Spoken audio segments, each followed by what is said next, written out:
is only one truth. And the Bible is very clear as to what truth is.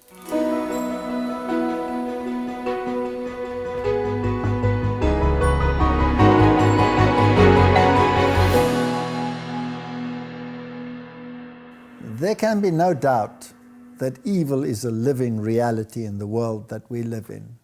Evil is everywhere. And we find so much evil in the media, so much blatant blasphemy, that it seems as if the devil and his angels have taken over the planet. If evil is a reality, then God is a reality too. And if the devil has succeeded in removing God from the marketplace, if he has removed him out of the school systems, if he has removed him from the legislative halls of the world, then how much more so can we be sure that he will do everything in his power to remove him from the hearts and minds of people? And if he can distort God's word, and if he can implement his false theologies and bring them to fruition, then this would be in harmony with what we see in the world. Is the world improving in morality, or is it declining in morality? Are things getting better, or are they getting worse? Well, if they're getting worse on the natural level, how much more so on the spiritual level? There is a war. The Bible says we are not fighting against flesh and blood. We are fighting against principalities and powers. And where is the battle raging? It's raging in the church.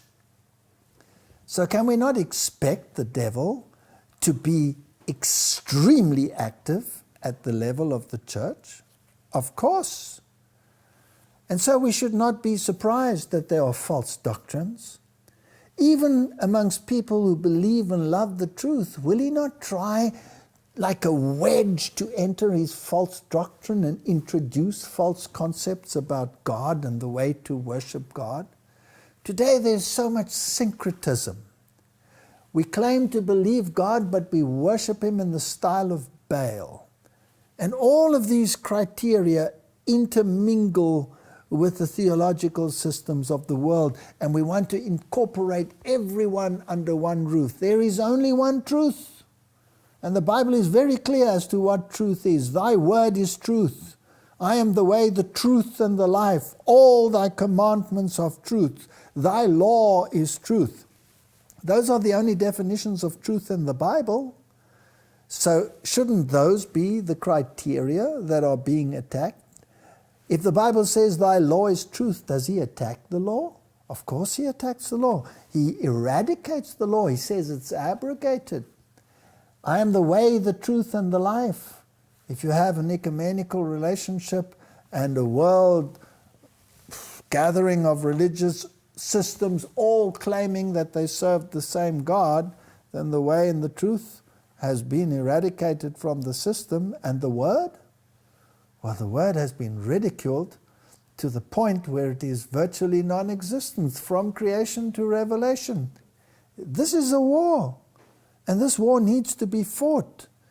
And you can't only have one side fighting the war, both sides.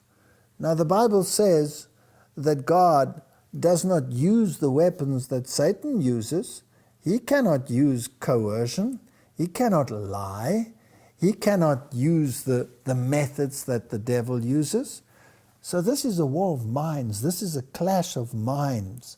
Like Martin Luther said, let the minds clash, but keep the fists still. So the word has to be paramount. And every single Protestant in the past believed that the word was the absolute criteria, Sola Scriptura. And so it must remain until the end of time.